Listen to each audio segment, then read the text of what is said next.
ഈശോമിശിഹായ്ക്ക് സ്തുതിയായിരിക്കട്ടെ. തെനാക്ക് ആണ്ടുവട്ടത്തിലെ 26-ാമത്തെ ഞായറാഴ്ച ഒന്നാം വായനയായിട്ട് സംഖ്യയുടെ പുസ്തകത്തിൽ നിന്നും, രണ്ടാം വായന യാക്കോബ് സ്ലീഹായുടെ ലേഖനത്തിൽ നിന്നും, സുവിശേഷം മർക്കോസിൻ്റെ സുവിശേഷത്തിൽ നിന്നുമാണ് നമ്മൾ വായിച്ച് ധ്യാനിക്കുന്ന ഭാഗങ്ങൾ. ഇവിടെ സംഖ്യയുടെ പുസ്തകത്തിൽ നിന്ന് ഒന്നാം വായനയ്ക്കും മർക്കോസിൻ്റെ സുവിശേഷത്തിനുള്ള ഭാഗത്തിനും ഒരു വലിയ സമാനത നമുക്ക് കണ്ടെത്താനായിട്ട് സാധിക്കും. സംഖ്യയുടെ പുസ്തകത്തിൽ നമ്മൾ കാണുന്നത് ഇങ്ങനെയാണ്: ദൈവചൈതന്യമുള്ള മോശ പകർന്നു നൽകിയ ദൈവചൈതന്യമുള്ള 70 പേര് പ്രവചിക്കുകയാണ്. അങ്ങനെ അതിൽ പെടാത്ത 2 പേർ പ്രവചിക്കുന്നു എന്നൊരു കംപ്ലൈൻറ്റ് മോശയുടെ അരികിൽ വരികയാണ്, എൽദാദും മേദാദും. അപ്പോൾ അവർ പ്രവചിക്കുന്നതിന് എതിരെ അല്ലെങ്കിൽ അവർ വിലക്കണമെന്ന് ജോഷുവ ആവശ്യപ്പെടുമ്പോൾ മോശ വളരെ ലിബറലായിട്ട്, വളരെ സഹിഷ്ണുതയോടെ, ടോളറൻസ് ഉൾക്കൊള്ളുന്ന രീതിയിൽ മോശ പറയുകയാണ്: എന്നെ പ്രതി നീ അസൂയപ്പെടുന്നുവോ? കർത്താവിൻ്റെ ജനം മുഴുവൻ പ്രവാചകന്മാരാകുകയും അവിടുന്ന് എൻ്റെ ആത്മാവിനെ അവർക്ക് നൽകുകയും ചെയ്തിരുന്നു എന്ന് ഞാൻ ആഗ്രഹിക്കുകയാണെന്ന് മോശ പറയുന്നു. അപ്പോൾ ഇവിടെ അവൻ ചെയ്യട്ടെ, നന്മ ചെയ്യുന്നവൻ ചെയ്യട്ടെ, എന്തിനാണ് അവൻ തടയുന്നത് എന്ന് ചോദിക്കുന്ന മോശയാണ് നമ്മൾ കാണുന്നത്. സുവിശേഷത്തിലേക്ക് വരുമ്പോൾ യോഹന്നാൻ ഈശോയുടെ അരികിൽ വന്നൊരു കംപ്ലയിൻറ്റ് പറയുകയാണ്. ഇത് മർക്കോസിൻ്റെ ലൂക്കായുടെ സുവിശേഷം നമ്മൾ കാണുന്ന 9-ാം അധ്യായത്തിൽ തന്നെ കാണുന്ന സംഭവമാണിത്. ഗുരു, നിൻ്റെ നാമത്തിൽ പിശാചുക്കളെ ഭീഷിക്കുന്ന ഒരാളെ ഞങ്ങൾ കണ്ടു, ഞങ്ങൾ അവനെ തടഞ്ഞു, കാരണം അവൻ നമ്മെ അനുഗമിച്ചില്ല എന്ന് ഈശോയോട് പറയാം. തടഞ്ഞു കഴിഞ്ഞു, വിലക്കി കഴിഞ്ഞു. അപ്പോൾ ഈശോ പറയുകയാണ്, അവനെ തടയണ്ട. ഒരുവൻ എൻ്റെ നാമത്തിൽ അത്ഭുതങ്ങൾ ചെയ്യുവാനും ഉടനെ എന്നെക്കുറിച്ച് ദൂഷണം പറയാനും സാധിക്കത്തില്ല. നമുക്കെതിരല്ലാത്തവൻ നമ്മുടെ പക്ഷത്താണ്. വിലക്കണ്ട. നന്മ ചെയ്യുന്ന എല്ലാവരും ദൈവപക്ഷത്താണ്. അവർ തിന്മ ചെയ്തുകൊണ്ട് ദൈവത്തെ മഹത്വപ്പെടുത്താൻ തന്നെ പറ്റത്തില്ല. നന്മ ചെയ്തുകൊണ്ട് ദൈവത്തിനെതിരെ നിൽക്കാനും പറ്റത്തില്ല. അപ്പോൾ നന്മ ചെയ്യുന്ന ആരും ആകട്ടെ, അവൻ ഏത് മതത്തിൽപ്പെട്ടവൻ, ഏത് വിഭാഗത്തിൽപ്പെട്ടവനാകട്ടെ, അവൻ പ്രൊട്ടസ്റ്റൻ്റുകാരനാകട്ടെ, അവൻ ഇനി വിജാതീയനാവട്ടെ, ഇനി നിരീശ്വരവാദിയാകട്ടെ, പക്ഷേ അവൻ നന്മ ചെയ്യുന്നുണ്ടെങ്കിൽ ദൈവത്തിൻ്റെ പക്ഷത്താണ്, അവനെ തടയണ്ട. ഇതാണ് ഈശോ പറയുന്നത്. അത് വലിയൊരു വിശാലമായൊരു മനസ്കൃതിയാണ്. നന്മ ആരിൽ നിന്നുണ്ടായാലും അത് തടയണ്ട, അത് നടക്കട്ടെ, അത് ദൈവത്തിനെതിരല്ലല്ലോ എന്നാണ് പറയുന്നത്. പക്ഷെ നന്മയാണോ തിന്മയാണോ എന്നുള്ളത് വളരെ പ്രധാനപ്പെട്ട വസ്തുതയാണ്. തിന്മ ലക്ഷ്യം വെച്ചുകൊണ്ടുള്ള നന്മയും ഉണ്ട്. അപ്പോൾ ഈശോ പറയണം, അങ്ങനല്ല. പിശാചിനെ ബഹിഷ്കരിക്കുക എന്ന് പറയുമ്പോഴത്തേക്കും അൾട്ടിമേറ്റ്ലി ആ നന്മ തന്നെ. നന്മ ലക്ഷ്യം വെച്ചുകൊണ്ട് നന്മ ചെയ്യുന്ന ആരെയും നീ തടയണ്ട, അവൻ നമ്മുടെ പക്ഷത്ത് തന്നെ, ദൈവത്തിൻ്റെ പക്ഷത്താണ് എന്ന് പറയുക. നമ്മളിങ്ങനെ പറയാറുണ്ട്, ഇങ്ങനെ കത്തോലിക്ക സഭയിലൂടെ മാത്രമേ നന്മ ഉണ്ടാകത്തുള്ളൂ, കത്തോലിക്ക സഭയിലൂടെ മാത്രമേ രോഗശാന്തി കിട്ടത്തുള്ളൂ. യേശുവിൻ്റെ നാമത്തിൽ രോഗശാന്തി പ്രവർത്തിക്കുന്ന മറ്റ് പല സ്ഥലങ്ങളുമുണ്ട്. പക്ഷേ ശ്രദ്ധേയമായൊരു വസ്തുത, പിന്നെ ഈശോ പറയുന്നതിന് കാര്യങ്ങളുണ്ട്. നിൻ്റെ കൈ നിനക്ക് പാപഹേതുവാണെങ്കിൽ അത് വെട്ടി ദൂരെ അറിയുക, നിൻ്റെ പാദം നിനക്ക് പാപഹേതുവാണെങ്കിൽ അത് വെട്ടി ദൂരെ അറിയുക, കണ്ണ് നിനക്ക് പാപഹേതുവാണെങ്കിൽ അത് ശൂന്യ നിർത്തി കളയുക. ഇത് തുടങ്ങുന്നിടത്തൊരു കാര്യം പറയുന്നുണ്ട്: വിശ്വസിക്കുന്ന ഈ ചെറിയൊരു ഒരുവൻ ഇടർച്ച വരുത്തുന്നവൻ ആരായാലും അവന് കൂടുതൽ നല്ലത് വലിയൊരു തിരികല്ല് അവൻ്റെ കഴുത്തിൽ കെട്ടി കടലിൽ എറിയപ്പെടുന്നതാണ്. വിശ്വസിക്കുന്നവൻ, നന്മയിൽ വിശ്വസിച്ചുകൊണ്ട് ഈ നന്മ പ്രവൃത്തിയിൽ ഏർപ്പെടുന്ന ഏതൊരാൾക്കും ഇടർച്ച വരുത്തുന്ന ഒരു കാര്യവും നിന്നിൽ നിന്നും ഉണ്ടാവാതിരിക്കട്ടെ. നിന്നിൽ നിന്നും ഉണ്ടായാൽ നിന്നെ കഴുത്തിലൊരു വലിയ തിരികല്ല് കെട്ടി കടലിൽ കൊണ്ട് താക്കുന്നതാണ് നല്ലത്. കാരണം നന്മ ആരിൽ നിന്നും ഉണ്ടാവാം. നന്മ ചെയ്യുന്ന ഒരാൾക്കും നീ ഇടർച്ച വരുത്തരുത്. വിശ്വാസത്തിൻ്റെ പേര് പറഞ്ഞ്, ലിറ്റർജിയുടെ പേര് പറഞ്ഞ്, കാനലയുടെ പേര് പറഞ്ഞ് നീ ഇടർച്ച വരുത്താൻ പോകേണ്ട ആവശ്യമില്ല. നീ നിൻ്റെ വഴിക്ക് പോവുക.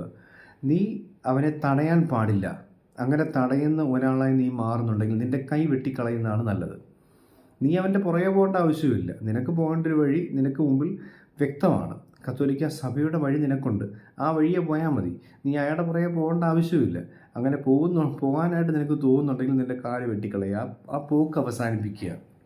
അതായത് നന്മ ചെയ്തുകൊണ്ടിരിക്കട്ടെ. ഒരു നിരീശ്വരവാദി നന്മ ചെയ്യുന്നു എന്ന് വെച്ച് നിരീശ്വരവാദിയുടെ പുറകെ നീ പോകേണ്ട ആവശ്യമില്ല. അയാളെ തടയേണ്ട ആവശ്യമില്ല. അയാളെ തടയാൻ നിനക്ക് തോന്നുന്നുണ്ടെങ്കിൽ ആ തടയാൻ ഉള്ള തോന്നലുകൾ നീ വെട്ടിക്കളയുക. അയാൾ നന്മ ചെയ്തുകൊണ്ടിരിക്കട്ടെ.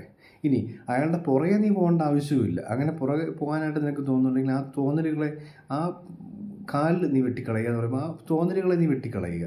അങ്ങനെ പോകേണ്ട ആവശ്യമില്ല. നിനക്ക് നിൻ്റെ വഴിയുണ്ട്, ആ വഴിയെ നീ നന്മ ചെയ്തു പോവുക. അതാണ്.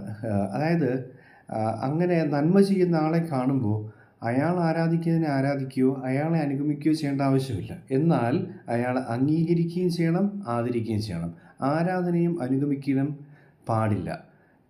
അംഗീകരിക്കുകയും ആദരിക്കുകയും ചെയ്യാം. മറ്റൊരു മതസ്ഥർ, ഒരു ഇസ്ലാം മതത്തിൽപ്പെട്ട, ഹൈന്ദവ മതത്തിൽപ്പെട്ട ഒരാൾ നന്മ ചെയ്യുന്നുണ്ട്. അയാൾ നന്മ ചെയ്യുന്നു എന്ന് പറഞ്ഞാൽ അയാളുടെ ദൈവമാണ് യഥാർത്ഥ ദൈവം എന്ന് പറഞ്ഞാൽ അയാളെ അത് ആരാധിക്കാൻ പോവുകയോ അയാളെ അനുഗമിക്കുകയോ ചെയ്യേണ്ട ആവശ്യമില്ല. പകരം അയാളെ അംഗീകരിക്കുക, ആദരിക്കുക, എന്നിട്ട് നീ നിൻ്റെ വഴിക്ക് പോവുക. അതാണ് അയാളെ തടയാനായി നീ കൈ ഉയർത്തേണ്ട, ആ കൈ വെട്ടിക്കളയേണ്ടതാണ് നല്ലത്. അയാളുടെ പുറകെ പോകാനായിട്ട് നീ ശ്രമിക്കുകയും വേണ്ട, നിൻ്റെ കാല് വെട്ടിക്കളയുന്നത് നല്ലത്. നീ പുറകെ പോകേണ്ട ആവശ്യമില്ല. അവസാനം പറയുന്നുണ്ട്, നിന്റെ കണ്ണ് നിനക്ക് പാപഹേതുവാകുന്നുവെങ്കിൽ അത് നിർത്തി കളയുക.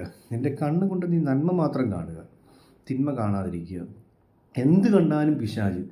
എല്ലാം മറ്റ് കത്തോലിക്ക സഭയിൽ പെടാത്ത ബാക്കി എല്ലാം പിശാചുകൾ എന്ന് പറയേണ്ട ആവശ്യമില്ല. അതിന് നന്മ കാണാനായിട്ട് ശ്രമിക്കുക. എന്നാൽ ആ കണ്ണിന് വിശ്വാസത്തിൻ്റെ കണ്ണുകൂടി ഉണ്ടായിരിക്കണം. ആ കണ്ണ് നീ ശ്രദ്ധിക്കുക. ആ കണ്ണ് നീ നന്മ കാണുന്നു, എന്നാൽ നിൻ്റെ വിശ്വാസത്തിൻ്റെ കാഴ്ചകളിലൂടെ നീ പോയിക്കൊണ്ടിരിക്കുകയും വേണം. അതിൻ്റെ പിന്നാലെ നീ പോവുകയും വേണ്ട. വളരെ പ്രൂഡൻ്റായിട്ട് ഇത് ഹാൻഡിൽ ചെയ്യാനായിട്ട് ഈശോ പറയുന്നത്. ഈശോ അത് പലയാവർത്തി പറയുന്നുണ്ടത്. നിങ്ങൾ പ്രാവിനെ പോലെ നിഷ്കളങ്കരും സർപ്പത്തെ പോലെ വിവേകികളായിരിക്കുക എന്നൊക്കെ പറയുമ്പോഴത്തേക്ക് ഇത് തന്നെ ഈശോ ഉദ്ദേശിക്കുന്നത്. വളരെ ടോളറൻ്റായി സഹിഷ്ണുതയോടെ ഇടുങ്ങിയ ചിന്താഗതി എല്ലാം മാറ്റിവെച്ച് വിശാല മനസ്കതയോടുകൂടി എല്ലാവരും ഇടപെടുക. എന്നാൽ അതേസമയം നീ നിൻ്റെ വിശ്വാസത്തെ സൂക്ഷിക്കുകയും ചെയ്യുക. നീ അവൻ്റെ പുറകെ പോയിട്ട് നിൻ്റെ വിശ്വാസം നശിപ്പിക്കുക. വിശ്വാസവും വിശുദ്ധിയും നശിപ്പിച്ച് കളയാൻ പാടില്ല. അതിന് വിവേകം ആവശ്യമായിട്ടുണ്ട്. വിശ്വാസത്തെയും വിശുദ്ധിയെ സംരക്ഷിക്കാൻ വിവേകം ആവശ്യമാണ്. ഇതാണ് ഈശോ ഈ കൈ, കാല്, കണ്ണ് എന്നീ 3 കാര്യങ്ങൾ കൊണ്ട് അർത്ഥമാക്കുന്നത്. അപ്പോൾ ഇത് വളരെ വ്യക്തമാണ്. നന്മ ആരിൽ നിന്നും ഉണ്ടാവട്ടെ, അവരെ അംഗീകരിക്കുകയും ആദരിക്കുകയും ചെയ്യുക.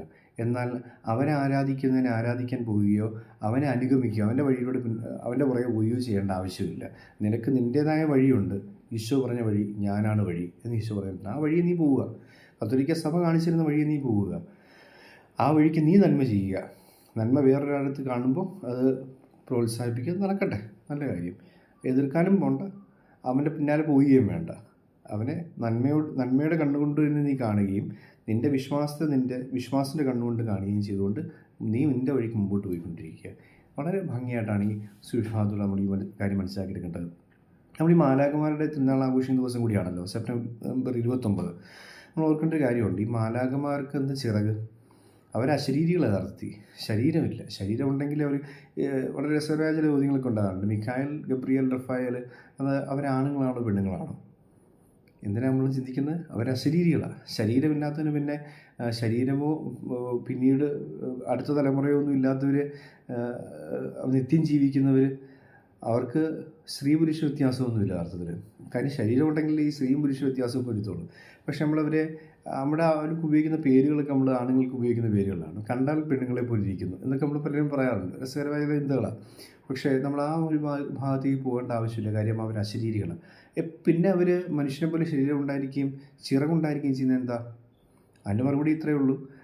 അവർ നമുക്ക് പിടികിട്ടത്തക്ക രീതിയിൽ അവരെ പേഴ്സോണിഫൈ ചെയ്തേക്കുന്നത്, അവരെ ഒരു വ്യക്തിവൽക്കരിക്കപ്പെട്ടിരിക്കുന്നതാണ് അവരെ നമ്മുടെ മനുഷ്യരൂപത്തിൽ അവരെ കാണുന്നു എന്നുള്ളത്. ചിറകുണ്ട് എന്ന് പറയുമ്പോഴത്തേന് അർത്ഥം they are beyond the boundaries എന്നുള്ളതാണ്.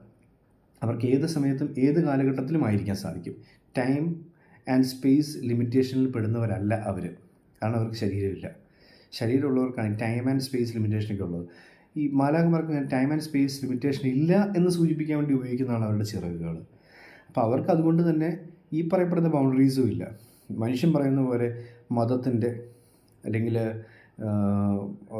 ജാതിയുടെ അല്ലെങ്കിൽ വിഭാഗത്തിൻ്റെ അങ്ങനെയുള്ള അതിർവരമ്പുകളൊന്നും മാലാഖമാർക്കില്ല. ദൈവത്തിനുമില്ല. ദൈവത്തിൻ്റെ ആ ഓർഡേഴ്സ് സ്വീകരിക്കുന്ന മാലാഖമാർക്കും ഇല്ലെന്നുള്ളതാണ് യാഥാർത്ഥ്യം. അവരെല്ലാവരെയും സഹായിക്കും. അവർ വിളിക്കുന്ന ആരെയും അവർ സഹായിക്കും. ഒരു ഹൈന്ദവൻ, ഒരു ഇസ്ലാം മതസ്ഥൻ അല്ലെങ്കിൽ ഒരു നിരീശ്വരവാദി മാലാഖയെ വിളിച്ച് പ്രാർത്ഥിച്ചാൽ അവർ ദൈവത്തെ വിളിച്ച് പ്രാർത്ഥിക്കുമ്പോൾ സഹായിക്കുന്നത് പോലെ തന്നെ മാലാഖ സഹായിക്കും. They are beyond the borders എന്നുള്ളതാണ് അവരുടെ ഈ ചിറകുകൾ ഉദ്ദേശിക്കുന്നത്. നമ്മൾ ഈ 3 മാലാഖമാരെ നോക്കുക. ദൈവത്തിൻ്റെ 3 മനുഷ്യനിലേക്കുള്ള ഇടപെടലുകളെയാണ് ഈ മാലാഖമാരുടെ ഒരു ഓഫീസായിട്ട് തിരിച്ചിരിക്കുന്ന അർത്ഥത്തിൽ. ദൈവം നമ്മളെ സംരക്ഷിക്കുന്നുണ്ട്. അതാണ് മിഖായേൽ മാലാഖ. ദൈവത്തെപ്പോലെ ആരുണ്ട് എന്ന് പറഞ്ഞുകൊണ്ട് അവൻ നമുക്കൊണ്ട് യുദ്ധം ചെയ്തുകൊണ്ടിരിക്കുക. ദൈവം നമ്മളെ സൗഖ്യപ്പെടുത്തുന്നുണ്ട്. നമ്മുടെ മനസ്സിനെയും ശരീരത്തിൻ്റെയും ആത്മാവിനെയും സൗഖ്യപ്പെടുത്തുന്നുണ്ട്.